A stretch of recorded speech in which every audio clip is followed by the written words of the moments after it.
Texas-Oklahoma game. It is 12 Eastern. I apologize for that. The November issue of Men's Fitness Australia features Ronda Rousey. She's the first woman to grace the cover, and the undefeated UFC champion is going to join us tomorrow right here in studio. Can't wait for that, so you don't want to miss First Take. She will be here with us. We reported yesterday that Miami fired their head coach, Joe Philbin. Now it's Ryan Tannehill that is feeling the heat. According to multiple reports, Philbin told the Dolphins practice squad players to go easy on Tannehill so the quarterback could get some of his confidence back. Reportedly, Tannehill was throwing so many interceptions in practice that he was frustrated to the point where he would talk trash to certain practice squad players. After they would pick him off, quote, listen to this, enjoy your practice squad paycheck, enjoy your practice squad trophy. If that is true, just wow. Stephen A., your reaction? The operative sentence is, if that is true. Because we don't know. Yep. If that is true, Tannehill has lost his team. Because that is as low class as it gets. If that is true, the only reason Tannehill didn't get punched in his face is because guys were on a practice squad and they want a chance to be in the NFL. And obviously, you saw what happened with the Jets. Or the coach had instructed them to take it easy on the starting quarterback. You know, well, keep in mind, Skip, that according to the reports, once the coach had instructed them to take it easy on Tannehill, what they did was stop running altogether whenever he snapped the ball. They showed no respect for him.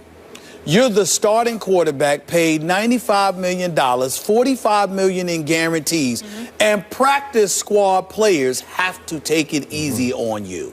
How in God's name can you be a leader? I mean, that's worse than anything I could imagine with Jay Cutler. I mean, let me apologize to Jay Cutler. And for you to say that, I've never even heard that about. Did you just say let you apologize? I have to apologize to Jay Cutler because I never even heard anything that bad about him. I never even heard anything that bad about him. Where the practice squad, where the practice squad has to take it easy on you, and they're so annoyed and disgusted with the human being that you've revealed yourself to be that in protest, as practice players, they sat up there and said, we just gonna let them throw the pass because we can't win. We damned if we do, we damned if we don't. We get up in them, the coach gonna protect them. We intercept them, the coach gonna protect them. Okay, we take it light on him. We ain't accomplishing anything for ourselves. So why bother? That is the epitome of losing your team. I mean, that incident alone warrants Joe Philbin being dismissed as head coach of the Miami Dolphins. And I take no pleasure in that. I don't want this man fired and having to lose the ability to provide for his family. I hope that he lands another job as a coordinator tomorrow. He's just not head coaching material to me. He's a coordinator. So with that being said, let's be clear about something here. The real issue is Tannehill. The real issue is the fact that practice players are picking you off. The real issue is that you kids, you lost to the Jaguars, okay? And obviously you just lost to the Jets, okay? You're not having a good season. You're 1-3. You got wiped out by the Bills. You got wiped out by the Bills at home with Warren Buffett in attendance with your owner, Stephen Ross, okay? I mean, you were so bad that Warren Buffett wouldn't give you stock options. That's how bad Ryan Tannehill and the Miami Dolphins were that day. I mean, please. So when you look at it from that perspective, here's the bottom line. This new guy, this was Dan Cunningham, is that his name? Dan Campbell. Dan Campbell, right?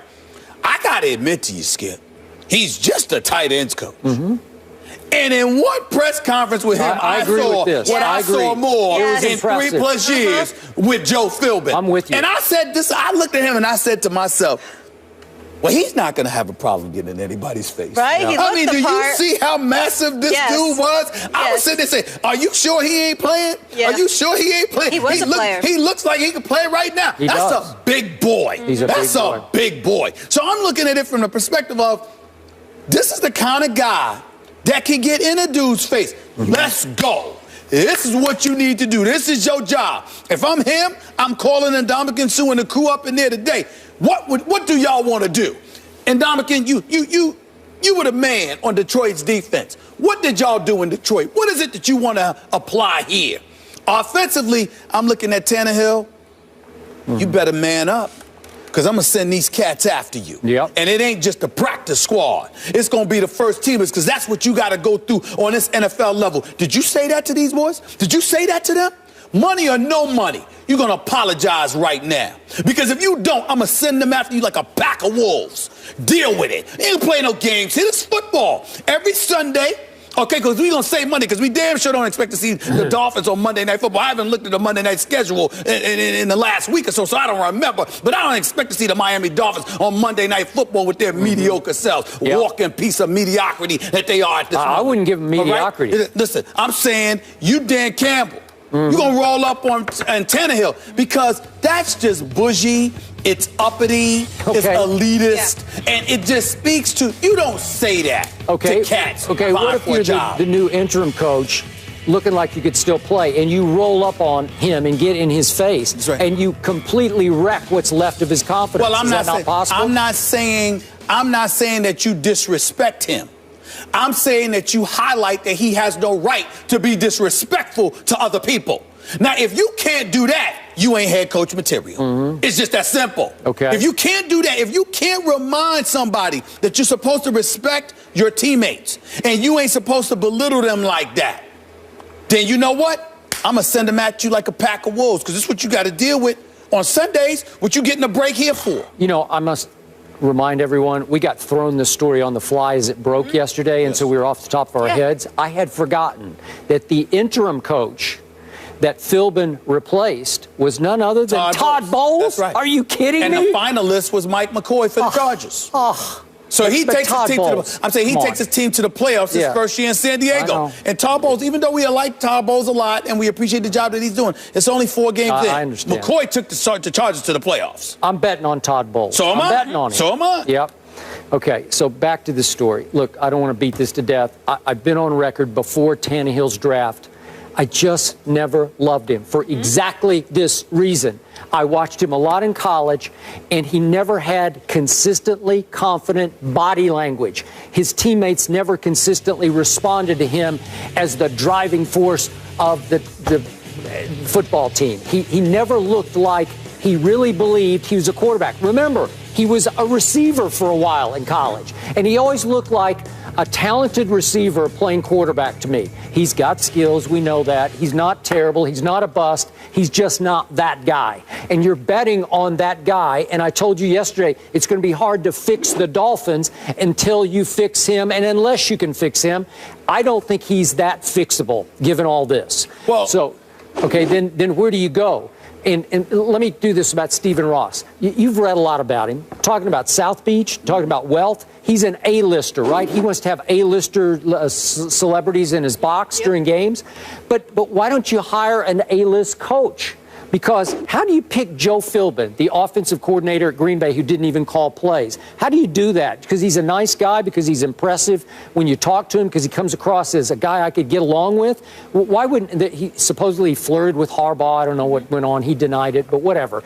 But why don't you go get a big guy? You could go get, you can afford it, you know, go get a big guy, some big name. I don't know who it would be, but start over with somebody who will turn everybody's heads in South Beach, because it's hard to turn heads in South Beach because there's a lot of distractions, as you always point out, right? Yeah. Okay, all right. Well, that's what I'm saying. So, Joe Philbin? Are you kidding me? Stephen Ross hired Joe Philbin? I ain't gonna lie to you. Those one of those rare cases where looks ain't deceiving at all. What you saw was what you got. To be honest with you, with Joe Philbin, let's just call it what it is. I'll leave it at that. What I will tell you is that I look at a guy like Dan Campbell. He looks like a football guy. The press conference was so telling, too. Well, I mean, he looks like a football guy, and he's going to tell you what needs to be done. And let's give him a chance and see what he does. But clearly, Philbin wasn't the guy. And when you look at a guy like Tannehill, here's the reality. He's only completing 56% of his passes. Now, they don't have much of a running game. That's the bottom line. They got one of the worst running games in football. There's no question about that. They got the 30th ranked offense.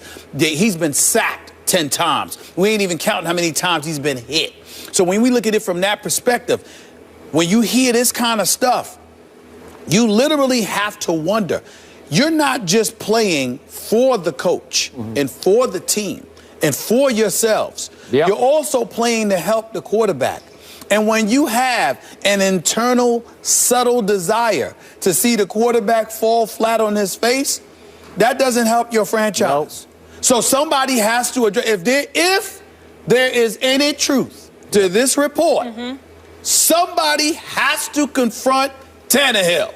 And that has to be addressed. Those are the two things. Tannehill has to be addressed, and the defense, I don't mean literally, of course, but figuratively speaking, the defense has to be handed over to Ndamukong Suh, who does have a rep that he brought from Detroit. Can you get in Suh's face if you're Campbell? Well, I wouldn't go that far because it is Ndamukong Suh. That is a massive. You can talk to him. I don't even know. You can talk to him, but you can ask. You know what I'm saying? And he's not the kind of dude you can tell. That's a massive boy. But what you can do is say this. You know, when you were in Detroit, y'all had a top-rated defense. Tell me what you did. Tell me what you think, based on our personnel, we should do. And you know what I'd do? At least the first week, I'd listen to Ndamukong Suh. Whoever's running the defense, come here.